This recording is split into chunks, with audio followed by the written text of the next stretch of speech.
What is up, members of my collector corps? It is I, Super Mario Zilla, or you could call me Vinny, and today we will be taking a look at the S.H.MonsterArts Godzilla 1991 Shinjuku Decisive Battle version.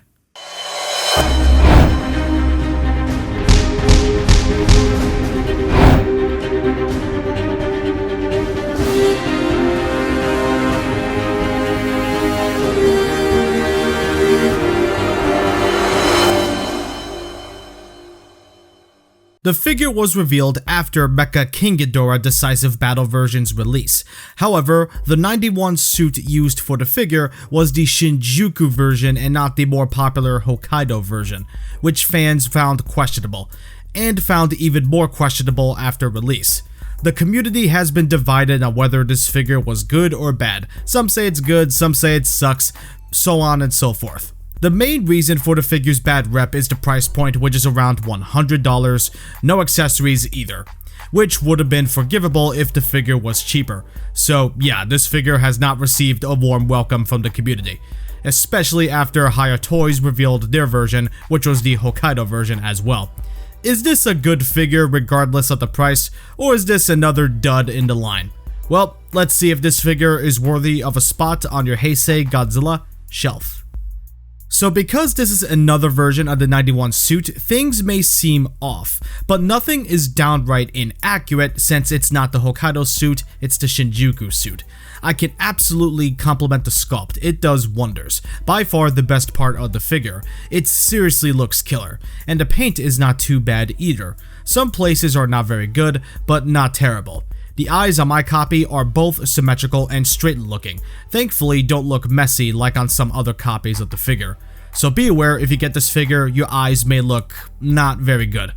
The teeth on mine are also surprisingly clean. I was stunned with how neat the paint is on the teeth.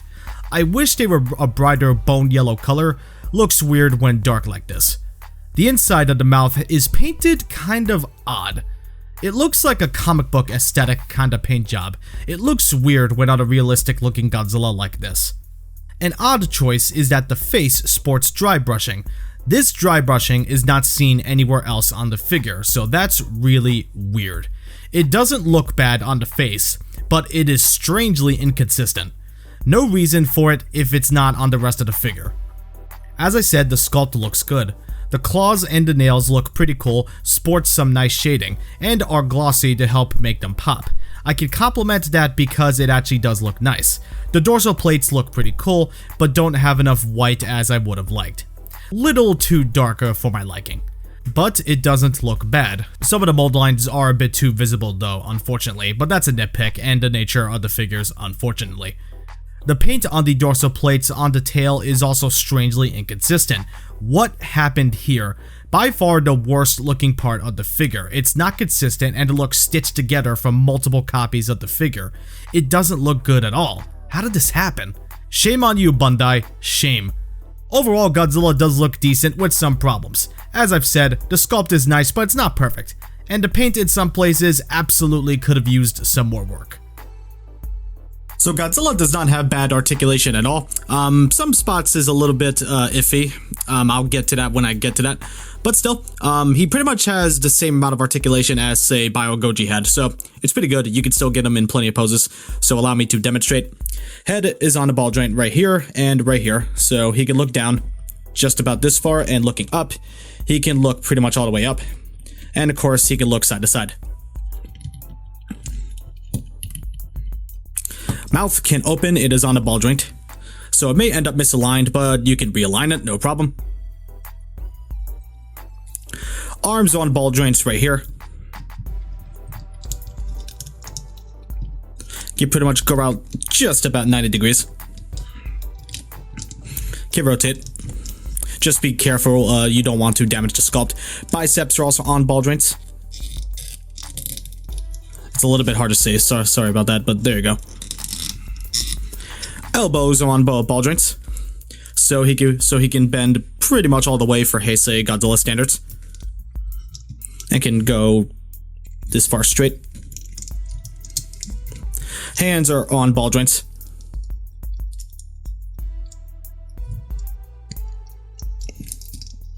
Waist is on a ball joint. He could crunch forward just about this far, though keep in mind there is a big gap right here. And backward, pretty much all the way right here. And of course, he can still rotate and lean.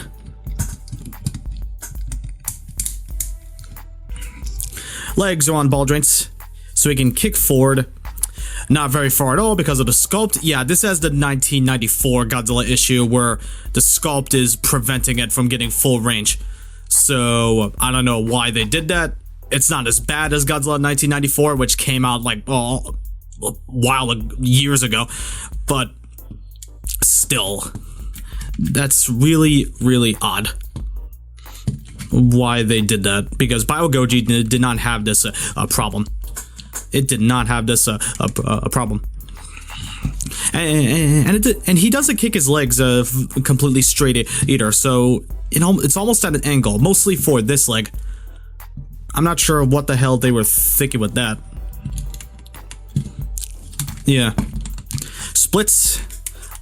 He cannot really do the splits. This is as far out as the legs can go. Knees on ball joints, and he can pretty much bend them all the way, which is really good. And the ankle rocker, the ankle ball joints are excellent. Can kick forward pretty much all the way, just about that far. Backward, just about this far. And of course, side to side. No problem at all. Pretty good. The tail.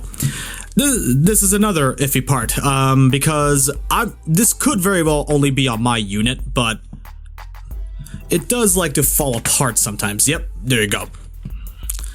It's like the ball joints are not in all the way, even though I swear to God they are. So yes, you could still get the tail in plenty of poses, but just be aware that yours may like to pop off like on mine, like at every single point.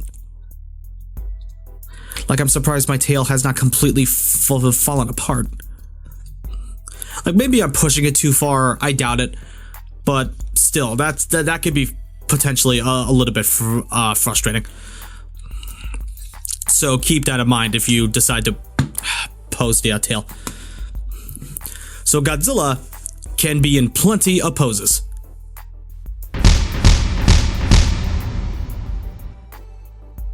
You just have to keep in mind that the legs are regressed from nowadays back to 1994 standards. I really hope they don't do that with future Heisei Godzillas because, this is kind of lame.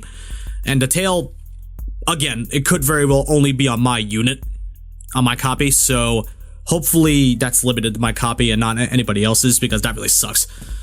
So articulation for Godzilla is not bad at all. He could still achieve a bunch of poses, but the limitations I did mention are very, very questionable.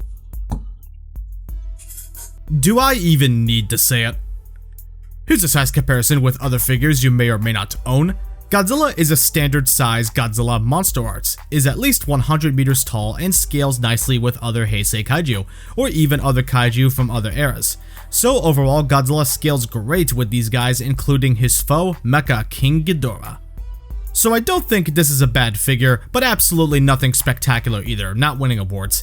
This is another oddball in the line for me. There are things that I like, and things that I don't like, and things that I question why. And that price point, $100, forget about it. That's too much even for this, especially with no beams. Godzilla could have been so much better. It's ridiculous and infuriating that Bandai has not stepped up their game as of late. You think we'd get better figures for the price, but no, what we got are just cash grabs. Lazy at worst and rushed at best. And I can't tell which is which. Is this figure overhated? Yes, I think so. It's definitely not Shin Godzilla bad or, God forbid, Nightcrawler Godzilla 2019 bad. Ugh, that figure makes me cringe. Point is, this figure could have been so much more and could have been a home run if Bandai put in just that much more time into it.